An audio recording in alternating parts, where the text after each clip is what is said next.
Leeds तो बहुत purchase कर ली, बट अब लीड्स परचेज कर करके आप थक चुके हो, क्योंकि उन लीड्स में से आपकी अच्छी सीसीज की रेशो नहीं निकल पा रही है, आपकी अच्छी एनरोलमेंट्स नहीं हो पा रही हैं। या हो सकता है कि आप वीडियो भेजते हैं और आपके वाला प्रोस्पेक्ट जो हो, आपका प्रोस्पेक्ट वो आपको इतना सीरियस ना लेता हो कि वो आपकी वीडियो को भी वॉच आउट करे, आपकी वीडियो को इग्नोर कर दे, आपका मैसेज भी सीन ना करे। ऐसा भी हो सकता है। तो दोस्तों, अगर आप इस प्रॉब्लम के अंदर अभी चल रहे हो, प्रॉब्लम को अगर अभी आप फेस कर रहे हो, don't worry, I have a solution. So this side Randhir Singh, आपकी आज की इस वीडियो का होस्ट। और दोस्तों दोस्तों वीडियो बहुत इंपॉर्टेंट है और मैं चाहूंगा इस वीडियो को आगे, इस वीडियो पे आगे बढ़ने से पहले प्लीज इस वीडियो को लाइक कर दें, चैनल को सब्सक्राइब कर दें और इस वीडियो को अपनी पूरी टीम के साथ शेयर कर दें, अपने सभी असिस्टेंट सुपरवाइजर्स ग्रुप के अंदर प्लीज इस वीडियो को शेयर कर दें अपनी टीम के साथ। क्योंकि क्योंकि ये वीडियो जो है, ये सिर्फ आपको परचेज लीड्स पे नहीं, चाहे आपके नोन सर्कल वाली लीड्स पे, चाहे अननोन सर्कल, चाहे रेफरेंस लीड्स पे, हर लीड्स में से एक अच्छे कन्वर्जन निकालने में दोस्तों आपको हेल्प करेगा। सो दोस्तों, बढ़ते हैं आगे मेन पॉइंट पे। मेन हम काम को स्टार्ट, अभी इस वीडियो के टॉपिक को स्टार्ट करते हैं कि परचेज लीड्स में से हम अच्छे रिजल्ट कैसे निकालें, राइट। अब ये जो परचेज लीड्स हैं, देखो इसका सबसे पहला पॉइंट आप लिख लो, your first impression will be your last impression. अब ये पॉइंट समझना, मैं डिफरेंट तरीके से समझाऊंगा। मान लो फॉर एग्जांपल, जब हम अपने प्रोस्पेक्ट को कॉल करते हैं, जो इंसान जितना ज्यादा सीरियस होकर बात करता है, हम उससे उतना ज्यादा क्या करते हैं, एक उम्मीद लगाते हैं। हम उसको जज कर लेते हैं कि हाँ यार, ये इंसान शायद बहुत अच्छे से बिजनेस करे हमारे साथ, ये शायद आगे तक चले, सीसीज करे, क्योंकि इसने बहुत अच्छे से बात की है, बड़ा इंटरेस्ट दिखाया। जो इंसान ढीला ढाला होकर बात करता है ना, हम उस इंसान को जज करते हैं कि शायद यार ये इंसान सीरियस नहीं है। तो जैसे दोस्तों जज आप कर सकते हो, तो आपका प्रोस्पेक्ट भी आपको जज करता है, आपके वे ऑफ टॉकिंग से, आप किस तरीके से बात करते हो, आपकी कम्युनिकेशन क्या है, राइट, आपकी टोनालिटी क्या है। क्योंकि जज करने की जो ये क्वालिटी है, सिर्फ आपके अंदर नहीं है, सभी इंसानों के अंदर होती है। अब यहां पर एक बात समझना, आप लोग लीड्स परचेज करते होंगे, या तो आप किसी मार्केटर से परचेज करते होंगे, या हो सकता है कि आपके किसी सुपरवाइजर का या किसी मैनेजर का, आपके जो सीनियर्स होंगे उनमें से किसी का कोई एड सेटअप हो, राइट, उनके अकाउंट पे ऐड चलती हो। अब अगर आपके अकाउंट पे ऐड चल रही है, चलो ठीक है, देन इंसान ने आपको देख के फॉर्म फिलअप किया है। बट वो किसी और के अकाउंट पे ऐड चल रही है, तो ऑब्वियसली सामने वाला आपको नहीं जानता, वो आपके लिए एक तरीके से अननोन है, जैसे वो आपके लिए अननोन है, आप भी उसके लिए अननोन हो, राइट। अब जब आप उसको कॉल करोगे, वो आपको नहीं जानता। अब ये जो सारी गेम होती है ना, ये सारी जो गेम चलती है बिजनेस की दोस्तों, वो ट्रस्ट के ऊपर चलती है ना। ये बिजनेस जो रन करता है वो ट्रस्ट के ऊपर करता है, भरोसे के ऊपर रन करता है, राइट। अब सामने वाला तो आपको नहीं जानता, तो वो आपके ऊपर विश्वास कैसे करेगा? ना ही उसने आपको देखा है, ना ही उसको ये पता है कि आप कहाँ के रहने वाले हो। आप जो बोलोगे उसको वो मानना पड़ेगा, क्योंकि आप उसको वो कॉल पे बता रहे हो, राइट। बट वो कैसे मानेगा? जब दोस्तों आप एक अच्छे तरीके से बात करोगे, आपका जो कम्युनिकेशन है वो बहुत अच्छा होगा, आपकी स्किल्स अच्छे से होंगी, काफी इनविटेशन की स्किल्स आपकी इंप्रूव होनी चाहिए, तभी आपको अच्छा रिजल्ट मिलेगा। हम कई बार क्या करते हैं, हम सोचते हैं कि प्रोस्पेक्ट अच्छे से बात करे, प्रोस्पेक्ट ने अच्छे से बात किया नहीं की, बट हम अपनी कम्युनिकेशन को चेक नहीं करते हैं कि हम किस तरीके से बात कर रहे हैं, हमारा कम्युनिकेट करने का वे क्या है। आप अपने इनविटेशन की रिकॉर्डिंग करो, मैं आपको कहना चाहूंगा, ये चीज बोलूंगा, अपने इनविटेशन की रिकॉर्डिंग करो, ताकि आप जब डेली इनविटेशन दो तो बाद में खुद को एनालाइज करो, खुद को चेक करो कि भाई मैं अच्छे तरीके से बात कर पा रहा हूं कि नहीं। क्योंकि जैसे आप लोगों को जज करते हो, सामने वाला भी आपको जज करता है, वो ट्रस्ट कैसे करेगा? अब आपने, उसने तो आपको कोई चेहरा देखा नहीं, आप उसको गाना गाना गा के तो सुनाओगे नहीं, जस्ट आपके वे ऑफ टॉकिंग से, आपकी टोनालिटी से, आपकी कम्युनिकेशन से वो आपको जज करता है, राइट। अब हम बोलते हैं कि हम वर्क फ्रॉम होम प्रोवाइड करते हैं, आप बोलते हैं कि जी मैं तो ऑनलाइन बिजनेस अपॉर्चुनिटी लोगों को शेयर करता हूं, तो भाई आपके वे ऑफ टॉकिंग से लगना भी चाहिए। अगर आप खुद ढीले ढालों के बात कर रहे हो, हेलो आपने फॉर्म फिल किया था, आपको ऐसे रिजल्ट नहीं आएगा। आपके अंदर एक बॉस वाली वाइब होनी चाहिए, तभी एक बॉस वाली वाइब सामने वाले को आना चाहिए कि हाँ यार ये बंदा सचमुच में काम प्रोवाइड करता है।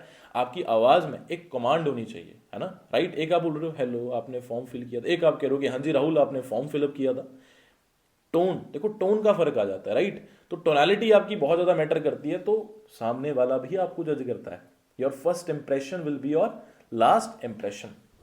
चलते हैं दूसरे पॉइंट पे। देखो, be prepare for different types of rejection. आप प्रिपेयर रहना, आपको डिफरेंट डिफरेंट तरीके की रिजेक्शन आएंगी। कुछ लोगों को आप हेलो बोलोगे वो तुरंत कॉल कट कर देंगे, कुछ लोगों को आप बोलोगे हेलो आपने फॉर्म फिल किया था तो कुछ लोग वहां भी कॉल कट कर देंगे। कुछ लोग आपका इनविटेशन सुनेंगे, इनविटेशन सुन के शायद हो सकता है वो आपको बीच में बोल दे कि sorry I am not interested, मेरी बीवी ने फॉर्म फिल कर दिया था, मेरे बच्चों ने फॉर्म फिल कर दिया था, मेरे छोटे भाई ने गलती से फॉर्म फिल कर दिया था, या बोलेंगे कि मैंने तो कोई फॉर्म ही नहीं फिल किया, राइट। या कुछ लोग बोलेंगे कि नहीं मैंने जस्ट उस वक्त फिल कर दिया था, मुझे कोई इंटरेस्ट नहीं है। ऐसे भी लोग मिलेंगे, और जब अगर आपको ऐसे लोग मिले तो ये मत सोचना कि ये रिजेक्शन सिर्फ आपके हिस्से की है, भाई ये सभी को ही आती है, ये हर इंसान को आती है। अगर आप 50 कॉलिंग्स करते हो तो 50 कॉलिंग्स में से दोस्तों आपको काफी सारे ऐसे लोग हैं जो निकलेंगे, जो जिनसे आपको मतलब इस तरीके की रिजेक्शन आपको देखने को मिलेगी। तो प्रिपेयर रहो, डिफरेंट टाइप्स ऑफ रिजेक्शन दोस्तों आपको इस बिजनेस के अंदर आएंगी ही आएंगी, ये बात की मैं आपको श्योरिटी दे रहा हूं। ज्यादा नंबर्स, तीसरा पॉइंट है you have to work in maximum numbers. ज्यादा से ज्यादा नंबर्स में आपको काम करना पड़ेगा, तब यहां पर आपकी सीसीज की रेशो निकलेगी। अगर आप एक अच्छा बिजनेस करना चाहते हो, देखो मेरा जहां तक मानना है आपको पर डे 50 कॉलिंग्स मिनिमम कह रहा हूं, कम से कम 20-30 नहीं, कम से कम भी आप 50 कॉलिंग पर एक दिन में काम करो। अगर आप सिर्फ परचेज लीड्स के ऊपर डिपेंड हो, तभी आपके हर मंथ दोस्तों एक अच्छे सीसीज का बिजनेस आपके फ्रंट में हो सकता है। चौथा पॉइंट दोस्तों ये है, जैसे कि मैंने बताया, people trust you according to your tonality and confidence, because trust matters the most in the business. Business की जो मेन नींव होती है दोस्तों वो भरोसे से चलती है, वो ट्रस्ट ही होती है, राइट। तो ट्रस्ट आपको बिल्ड करना आना चाहिए। आपकी टोनैलिटी, आपका जो एक कॉन्फिडेंस है ना, वो बहुत ज़्यादा यहाँ पर दोस्तों मैटर करता है। उसके अगला पॉइंट जो 5th पॉइंट है, सबसे पहली चीज़ कि काम आप दे रहे हो, सामने वाला आपको काम नहीं दे रहा है। कई बार क्या होता है ना, हम कॉल करते हैं और सामने वाला थोड़ा कह लो कि एटीट्यूड होता है या कुछ भी कह लो, उसके साथ पहले फ्रॉड हो रखा होता है, तो वो आपके ऊपर चढ़ चढ़ के भी बात करता है, आपको थोड़ा मतलब उस तरीके से बात करता है कि मतलब काम वो आप नहीं दे रहे, वो दे रहा है, वो आपसे सवाल पूछने लग जाता है और आप उसको आंसर देने लग जाते हो। नहीं नहीं नहीं, कमांड आपकी होनी चाहिए। मैं ये नहीं कहता कि आप सामने वाले के क्वेश्चंस का आंसर मत दो, बिल्कुल उसके क्वेश्चन का आंसर दो, रिस्पेक्टफुली दो, बट पहले अपने जो क्वेश्चन है पूछो। फॉर एग्जाम्पल जैसे कि आपने मान लो सामने वाले को पर्सन, कोई राहुल नेम का पर्सन है ना, आपने उनको कॉल किया, आपने बोला कि हेलो राहुल, बोलेंगे हाँ जी राहुल मैं बात कर रहा हूँ। आप बोलोगे कि आपने वर्क के रिलेटेड इंस्टाग्राम पे फॉर्म फिलअप किया, तो उन्होंने बोला कि हाँ किया था, काम बताओ काम क्या है। अगर उन्होंने आपको मान लो ऐसे बोला, कुछ लोग होंगे यहाँ पे सीधा काम की बात करने लग जाते हैं, नहीं, सबसे पहले बोलना कि मैंने आपको इसी चीज़ के लिए कॉल किया, बट फर्स्ट ऑफ ऑल मुझे बताओ कि आप कहाँ के रहने वाले हो, क्या एजुकेशन है, क्यों वर्क के लिए अप्लाई किया था, है ना। अगर आप डायरेक्ट उसकी बात का उसको आंसर देने लग जाओगे, अपनी बात नहीं पूछोगे, तो वहां पर ही आपका पलड़ा जो भारी है वो डाउन आ जाता है। आपके प्रोस्पेक्ट की वैल्यू ज्यादा रख देते हो, अपनी अपॉर्चुनिटी की वैल्यू आप कम कर देते हो। ठीक है, कमांड आपकी होनी चाहिए, प्यार से बात करो, रिस्पेक्टफुली बात करो, हर इंसान की इज्जत करो। मैं ये नहीं कर रहा हूं किसी को गलत बोलो, लड़ने झगड़ने लग जाओ, बट कमांड आपकी होनी चाहिए दोस्तों। आप अपने अकॉर्डिंग सबसे पहले अपने सवाल पूछो, उसको बोलो कि डेफिनेटली मैंने आपको इसी चीज के लिए कॉल किया, बट फर्स्टली आप मुझे इन चीजों का आंसर दें, और कॉन्फिडेंटली बोलना है, ऐसे नहीं कि ढीले होके। जितना ज्यादा देखो आपकी आवाज में वजन होगा, और देखो ये स्किल कोई माँ की कोख से नहीं सीख के आता है, हर इंसान इस बिजनेस में आता है जब मेहनत करता है, लर्निंग करता है, तभी वो सीखता है, या वो कुछ ऑलरेडी ऐसे सेल्स फील्ड से होता है तो उसको स्किल्स उसके अंदर ऑलरेडी डेवलप होती है, राइट। तो ये चीज तो कमांड आपकी होनी चाहिए।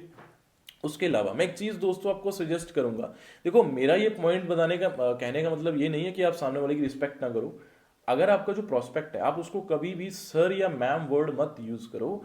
आप अगर उनकी रिस्पेक्ट करते हो, और करो रिस्पेक्ट ऑब्वियसली, तो आप उनकी रिस्पेक्ट में उनका हमेशा नाम यूज करो। सबसे पहली चीज, नाम में अगर रिस्पेक्ट देना चाहते हो उनके साथ आप वर्ब कह के बात करो, उनके नाम के साथ जी, जैसे कोई राहुल है तो राहुल जी कह के आप वर्ड यूज कर सकते हो, राइट। और इस चीज का मतलब ध्यान रखो, क्यों, क्योंकि अगर आप, मैं खुद बताता हूँ, देखो जब स्टार्टिंग में मैं खुद अननोन में काम करने लगा था, मैं प्रोस्पेक्ट को सर मैम बोलता था, वो मुझे मेरे नाम से बोलते थे, बुलाते थे, राइट। तो काम आप दे रहे हो, आप प्यार से बात करो। अगर आपसे कोई ज़्यादा आपको पता है कि 48 ईयर्स के, जैसे मान लो कोई हाउस वाइफ है, उनका नाम मान लो संगीता जी है, तो आप बोल सकते हो, मतलब संगीता है तो आप उनको संगीता जी कह सकते हो। आप वर्ड तो हमेशा हर इंसान के साथ यूज़ करो, कभी भी तू ता कह के नहीं बिजनेस होता है भाई, हमेशा आप वर्ड आप यूज़ करो, ठीक है। और आप उनके नाम के साथ जी वर्ड यूज़ करो, अगर वो आपसे एज में काफ़ी ज़्यादा बड़े हैं, उनको रिस्पेक्ट दो, ठीक है। नाम के साथ प्यार से टोनैलिटी से बात करो, बट सर मैम मत बोलो। सामने वाला आपको बोले कोई दिक्कत नहीं, बट आप स्टार्टिंग में अगर बोलोगे ना दोस्तों, वहां पर भी कहीं ना कहीं चीजें जो है वो थोड़ी आपका एक अपॉर्चुनिटी की वैल्यू कम कर देती है ना। रिस्पेक्टफुली बात करो, ओके। अब ये चीज हो गई। अगला पॉइंट है कि have a courage to reject someone. आपके अंदर भी दम होना चाहिए सामने वाले पर्सन को रिजेक्ट करने का। सामने वाला, देखो दोस्तों, कई बार क्या होता है, हम किसी प्रोस्पेक्ट को कॉल करते हैं और वो थोड़ा हमसे मिसबिहेव करता है। अगर आप एक गर्ल हो तो कुछ कई बार कुछ बॉयज होते हैं जो आपके साथ मिसबिहेव करते हैं ना, और हम लगे रहते हैं बात करने की, चलो शायद क्या पता इंसान बिजनेस ही कर ले। कभी भी ऐसा मत करना।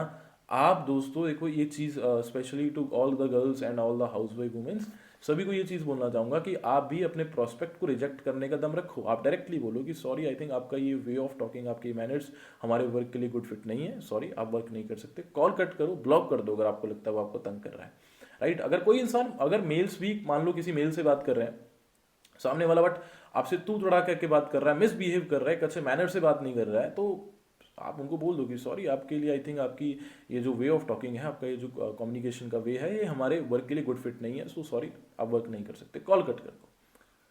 हमेशा ये चीज करने का दम रखो भाई। आप भी लोगों को रिजेक्ट करने का दम रखो। आप लोगों को रिक्रूट कर रहे हो, आप भी डिसाइड करो कि भाई मुझे इस इंसान के साथ काम नहीं करना है, I don't want to work with it.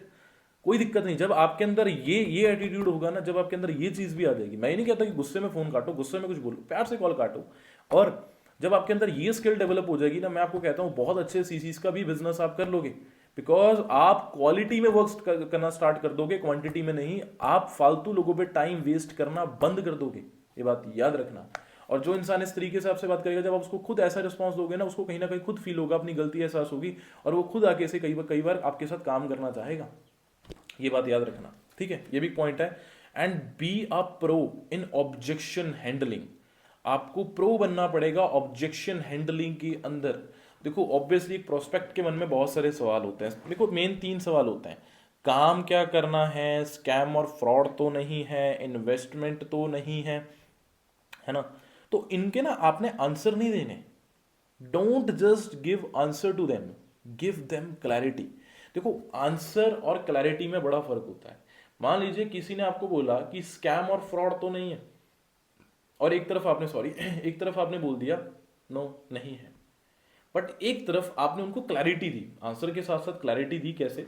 आपने बोलना है कि देखो ये बात आप जो सवाल पूछ रहे हो ये बिल्कुल सही सवाल है, क्योंकि ऑनलाइन के नाम पर मार्केट में बहुत ज़्यादा स्कैम और फ्रॉड होता है ना। बट आपको भी ये चीज़ मालूम है कि अब एक बैंक सेक्टर होता है, उसमें HDFC बैंक है। अगर HDFC बैंक पैसे लेकर भाग गया तो हम SBI बैंक को भी गलत नहीं बोल सकते, यूको बैंक को भी गलत नहीं बोल सकते, है ना। आप उनको ये चीज़ क्लियर कर सकते हो। अगर एक पुलिस ऑफिसर क्रिमिनल्स के साथ मिला हुआ है, तो एक पुलिस ऑफिसर की वजह से हम इंडिया के सारे पुलिस ऑफिसर्स को तो गलत नहीं बोल सकते। वो सेम एज इट इज़, हज़ारों कंपनीज हैं, हज़ारों प्रोजेक्ट हैं पूरे इंडिया में, लाखों जो ऑनलाइन वर्क कर रहे हैं, उसमें से कुछ कंपनी स्कैम भी करती हैं, कुछ लोग भी स्कैम करते हैं, बट हम हर किसी को जज नहीं कर सकते। मैं ये नहीं कहता हूँ कि आप मुझ पर ट्रस्ट कर लो। आप मेरा जो सारा वर्क है उसको अंडरस्टैंड करो, प्रॉपरली डिटेल में समझो। आपको अगर अच्छा लगे आप स्टार्ट करो, नहीं भी अच्छा लगे तब भी नो प्रॉब्लम। बाकी मैं आपको गवर्नमेंट के प्रूफ भेज दूंगा, सर्टिफिकेट शेयर कर दूंगा, आप उनको वही किसी भी कोर्ट कचहरी में जाके चेक करवा सकते हो। ये होती है क्लैरिटी।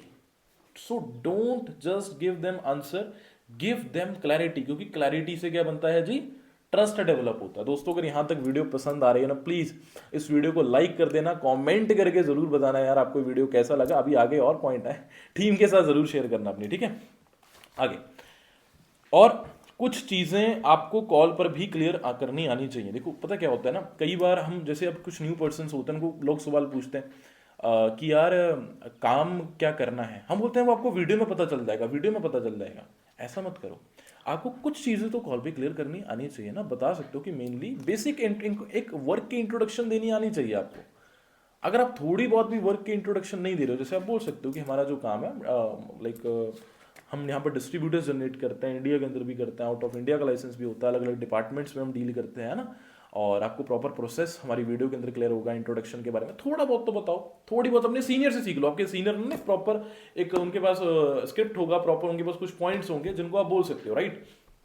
तो ये चीजें दोस्तों अप्लाई करो, ठीक है। मतलब हमेशा कई लोग क्या करते हैं ना, उनको कोई भी कुछ भी सवाल पूछते हैं, वीडियो देख लो, वीडियो में पता चल जाएगा, वीडियो में पता लग जाएगा। कोई स्कैम फ्रॉड बोलता, स्कैम फ्रॉड तो नहीं है, आप वीडियो को देख लो, वीडियो में आपको डाउट क्लियर हो जाएगा।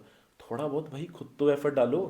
फिर हम बोलते हैं हम रिजल्ट नहीं आता, क्यों नहीं आता? क्योंकि भाई हम एफर्ट ही नहीं डाल रहे, हम अपनी स्किल पे नहीं काम कर रहे, अपनी कम्युनिकेशन पे काम नहीं कर रहे, राइट। देखो कम्युनिकेशन कितनी मैटर करती है, आपकी टोन, आपका फ्लो, बोलने का कितना ज्यादा मैटर करता है। एग्जाम्पल से बताता हूँ, आपको खुद पता लग जाएगा कि हल्के से शब्द बदल गए, हल्का सा गैप बढ़ गया ना अगर वर्ड में, तो मीनिंग ही बदल जाता है।